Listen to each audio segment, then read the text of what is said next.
we just go from trying to fix it, trying to resolve, trying to change something from one thing to the next, trying to make life better, trying to fix ourselves, and we get through. And most people, 99.99999%, live their whole lives there. But there are those rare few that encounter the Dharma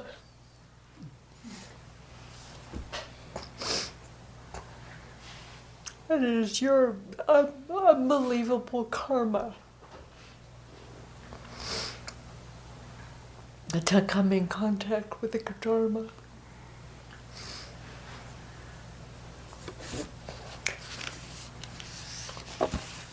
And if you're open to it and ready, it's like dying of thirst in the hot desert and being handed a big, cold glass of fresh water. There is so much sanity and so much truth and so much freedom.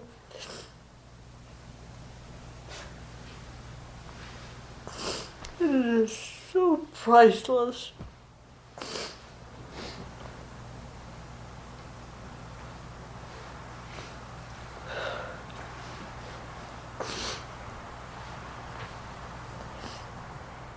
And we're so lucky.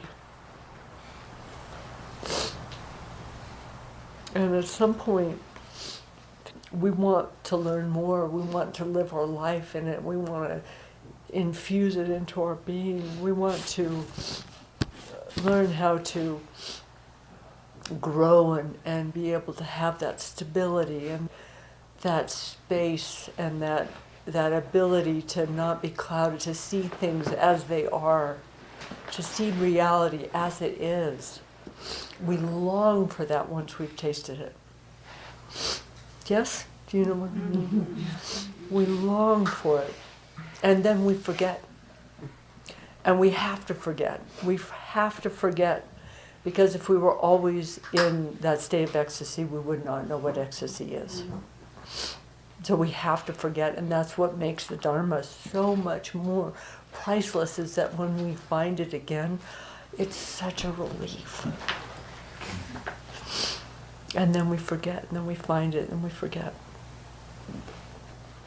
And at some point, there's a point in our journey where we want to make that commitment to choose the teachings instead of our neurosis. And that is probably one of the most important moments of your life.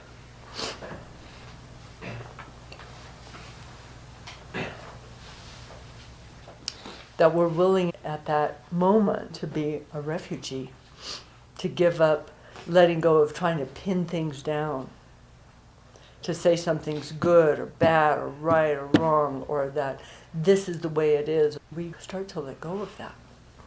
We give up a sense of home, of some solid thing, of me being solid, and this is mine, and this is my space. We start to give that up, and I'll talk more about refugee later, becoming a refugee. And there's a way that we're willing to sort of give up this idea of knowing. That's a huge leap. And the refuge vow is when we formally are ordained as Buddhists. This is the traditional ordination ceremony that's given when one becomes a Buddhist. But it so transcends Buddhism. Buddha was just a human being, just like the rest of us. And any ism we have to transcend at some point. And we have to make sure that we don't get ordained as a Buddhist and then hang on to some egoic thing about being a Buddhist.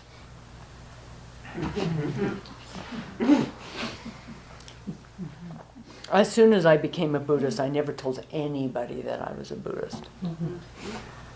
Because it was just another sticky point. The refuge vow is really between you and you and you and God. And it is a big, vow is probably the most important vow you'll take in your whole life, more than marriage, more than your bodhisattva vow or your samaya vow if you were in Tibetan Buddhism, or all the vows we might take as a human being in our society. And the reason why I say it's more important than marriage, because it is what will make your marriage good. Really what I would say is a refuge vow is your commitment to your spiritual life. And I don't mean in this life. I mean all the way through your death. I feel my refuge vow right now more than ever. This is the moment when I don't want to forget it. Oh my God, I don't want to forget it. That actually is terrifying for me. When I hold my vow close, death is not frightening for me at all. This process is not frightening for me.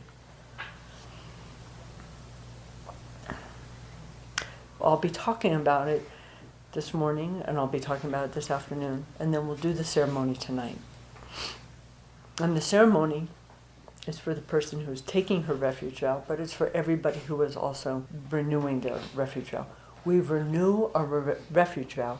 We do not renew publicly our bodhisattva vow. We renew our bodhisattva vow internally when it's happening. In the refuge ceremony, we're actually participating in the renewal of it. So the ceremony marks this moment when you are forever changed. And it marks this moment that your spiritual life becomes more important than anything else. That's a huge commitment.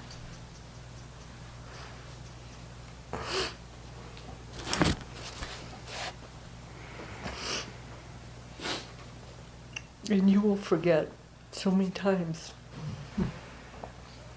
But you keep coming back, and you're committed to remembering and coming back and coming back and coming back and going on retreat and being with your Sangha. It's a real commitment to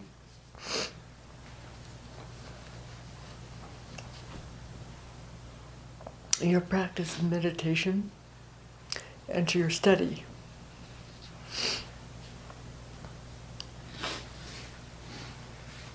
Because if we give up our meditation practice and our study, we will forget a lot. And I'll talk more about why we do this, why we meditate and why we practice in a bit.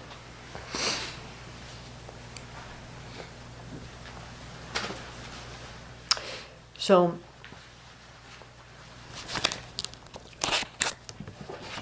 usually we take this vow when we realize that all of our other game plans just failed.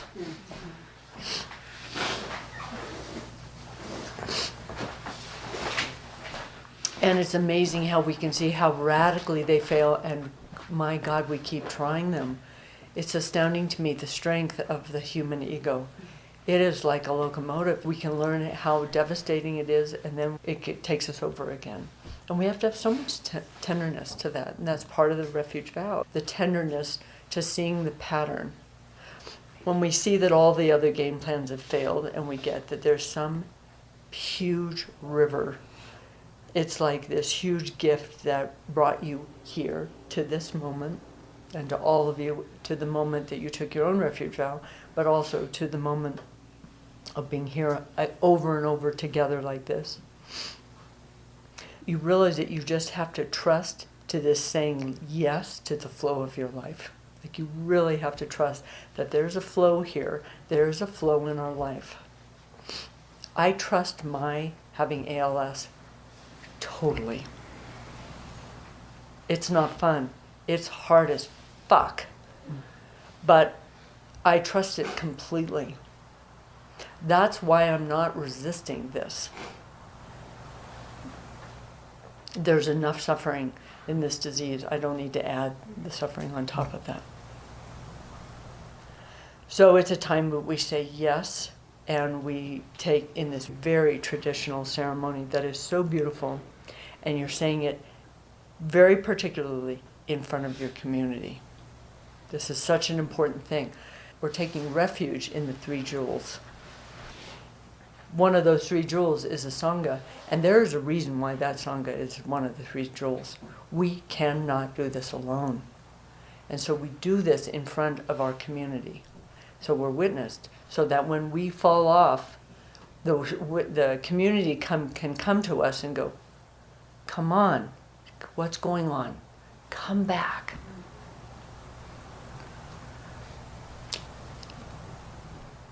You must carry on when I am gone.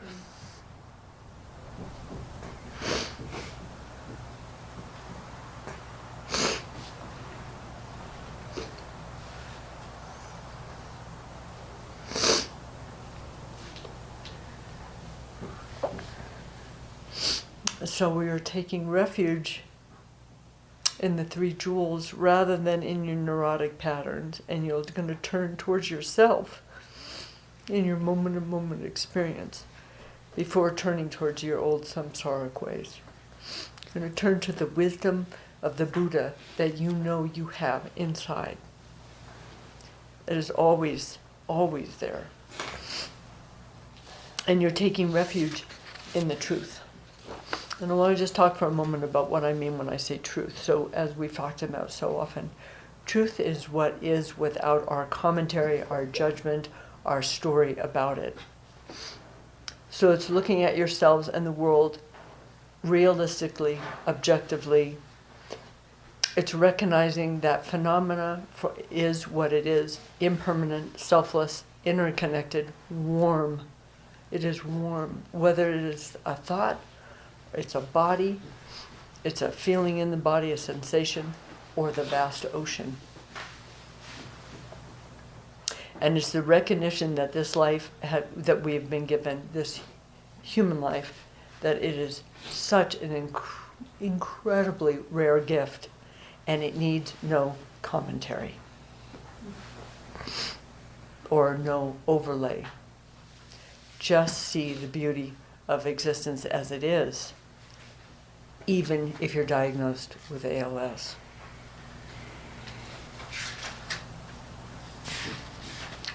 So there is an element of risk in taking this vow. Traditionally, it's taught that it's like being in a burning house in the middle of the night, and that we know that we're going to die, and then we see this door open on the other side of the house. And we see this light coming through that door. And you know you have to get to that door because your entire life depends on it. You have to look for that light and you have to go for it, even if you don't know if you're going to make it through the burning house. So taking refuge is that light.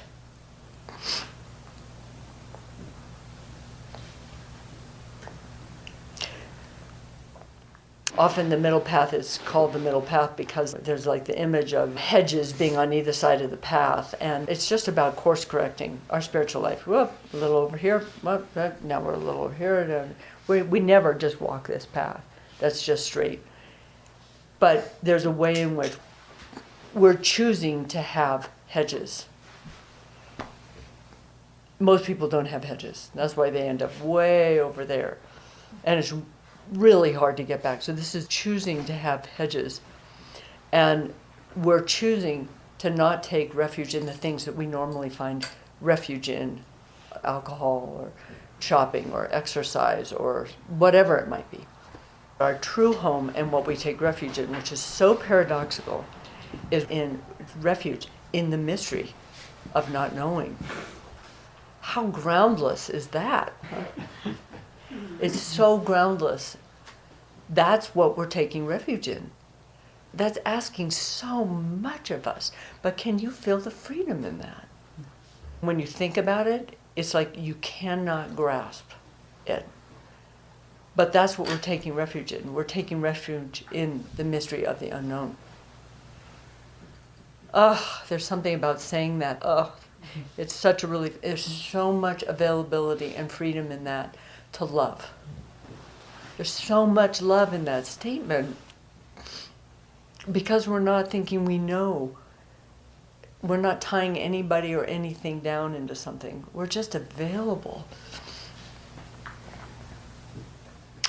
So there comes this point where we have to just leap into that mystery, and we have to give up our second guessing and doubts and just leap into the unknown and into our lives and into our practice and into our relationships and into our jobs and into the burning house. And our whole being is like saying, oh my God, I just want to like mind fuck that until endless time, because it's so much easier and I know it and I think I'm going to resolve it and I think I'm going to finally improve myself and my life. It's asking a lot to actually choose to not do that.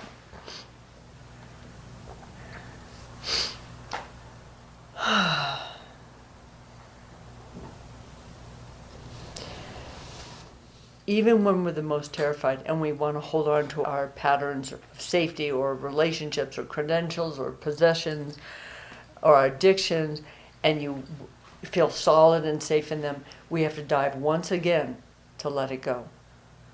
Let it go. Let it go. Just let the string hang. Just let the string hang.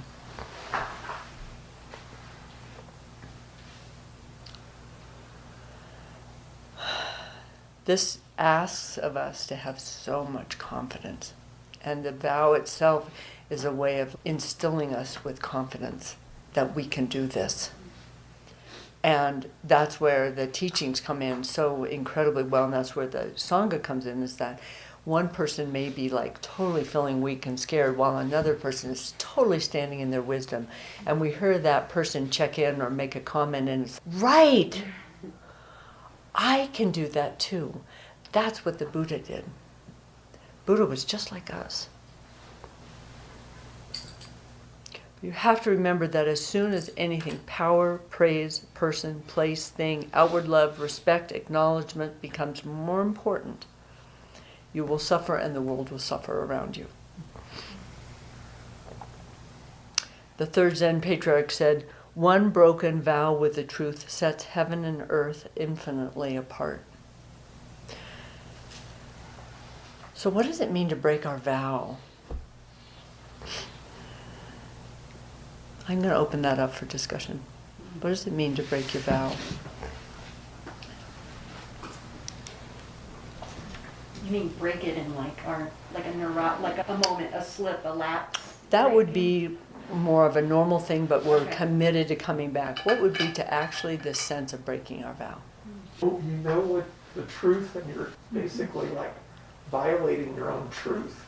It's like burning, it's like, I don't know, eating your leg or something, you know? Yes. When you pretend to think that the egoic mind is real and you actually proselytize that in some way. There's a way when you go against the vow itself and you treat it as real instead of, wow, look at that. Or we get lost for a moment and we come back. Of course, we might get lost for days, but there's something about when we come back in the remembering negating it. So it's when we remember, it's learning always to come back. Yeah.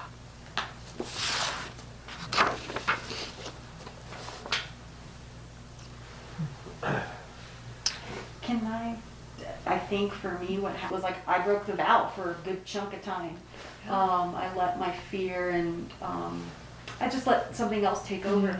And I think what happens is the suffering is even more intense. Of course. It's like just such a heightened, because it's like some part of me knows what I'm doing. Exactly. And so it's even more toxic. Yes, and I was going to say that if yeah. you break your vow, your life and existence will come and make life really hard, extra hard, because you know that tall glass of water Totally. that's out there for you.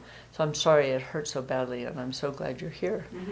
And it's the practice that brought me back. It Exactly. was just like, it brought me back. It was like, I knew the way out of suffering was to surrender. It was like, let it go. I guess I was ready. I started to practice more, and it was just like, Yeah, and there's something about, sometimes we have to go far away and then hurt really badly in the longing.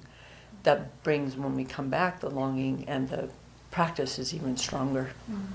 You know, I found that many times where I've gone away from it for a while and gotten lost in my mind, and like even 6 months, because I started at 16.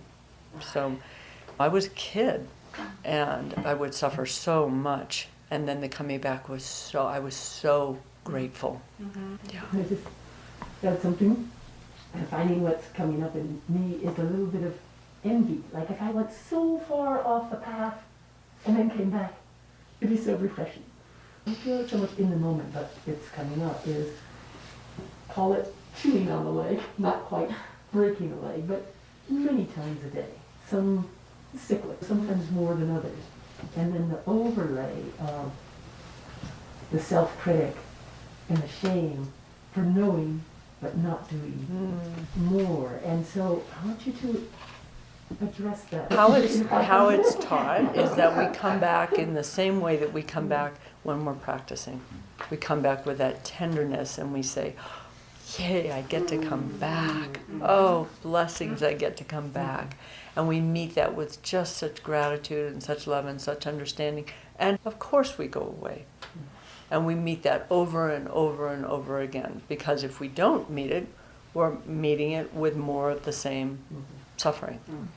The other thing is that traditionally, in a monastic setting, when you would leave your vow, you would come back and go through your whole little ceremony that you would do alone.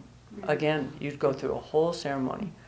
That's ways of saying, again, I left my vow, I will not leave again. And then we leave again, and then we go and do it again. But we have to do it with tenderness and gratitude and this sense of rejoicing. There's a rejoice that we get to come back, not a punishment that we went away. It's so important.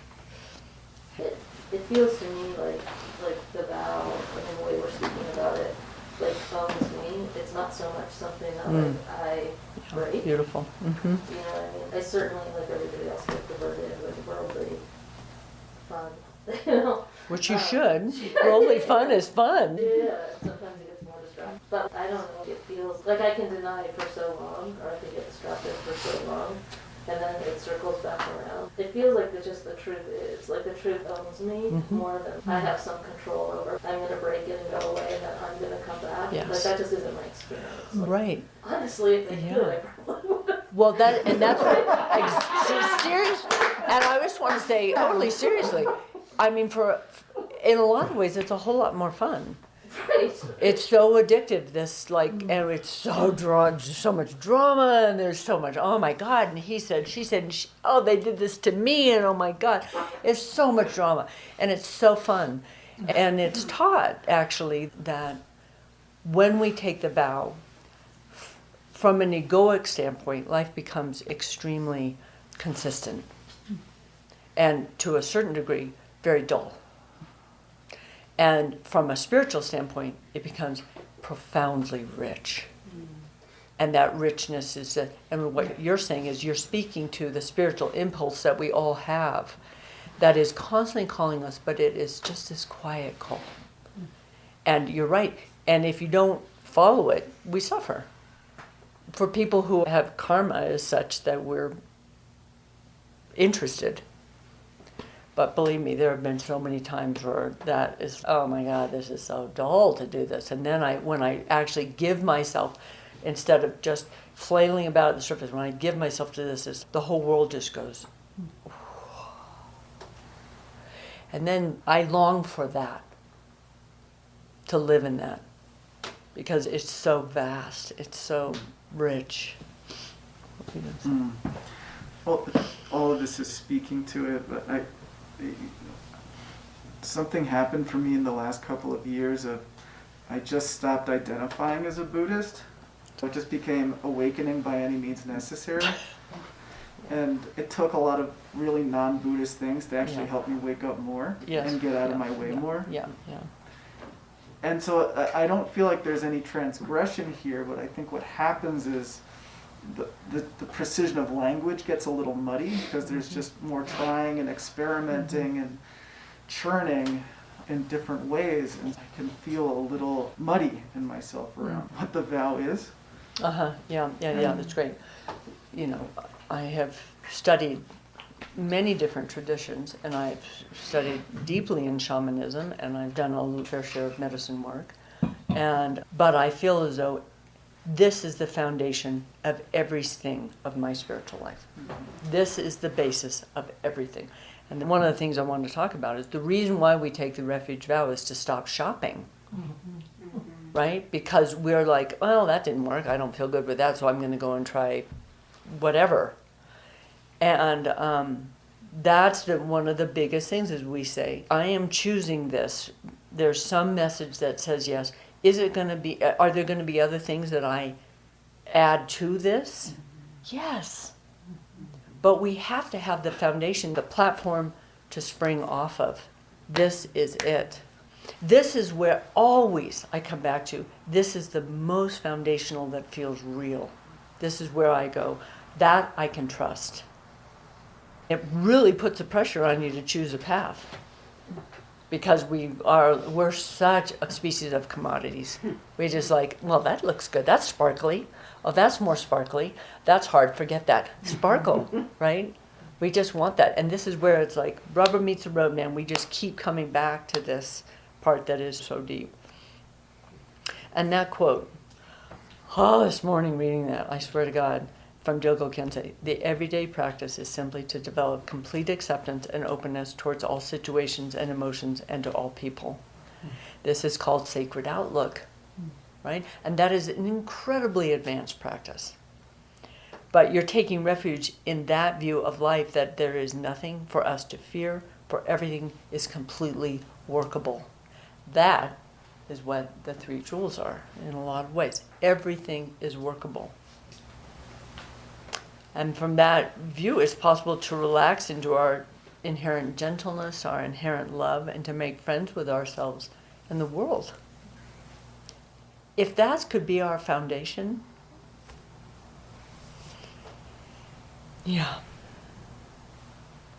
When we continue to shop, nothing takes root in our being.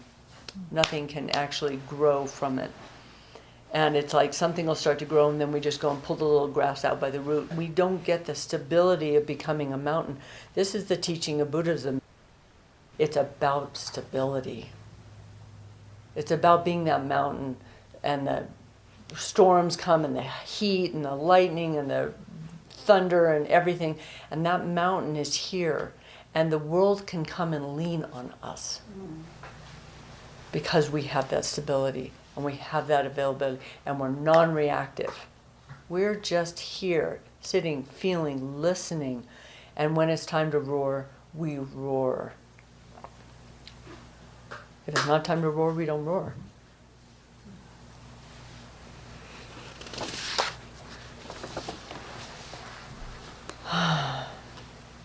So, as with any commitment, it means that we've locked the exits. Unfortunately, in this day and age, marriage does not seem to take that vow. And when I perform wedding ceremonies now, I make it very clear to people, do not vow to being with someone for the rest of your life. Do not do that. Vow to what's actually true. Because it's very difficult for people to stay together. But what we're doing is we vow to the relationship, to the commitment of what it is to actually work side by side with each other all the way through, even if that means you will stay completely committed to the process, even if you split up. That's what I would rather you stay. But the deeper message is you're going to do your damnedest to be together, because you're going to use your vow that's underneath that to actually do the work of what it is to stay with another human being. Why would we ever decide to stay with another human being the rest of our life? That's kind of a ridiculous thing. But we do it because we long for that connection. We long to connect that deeply.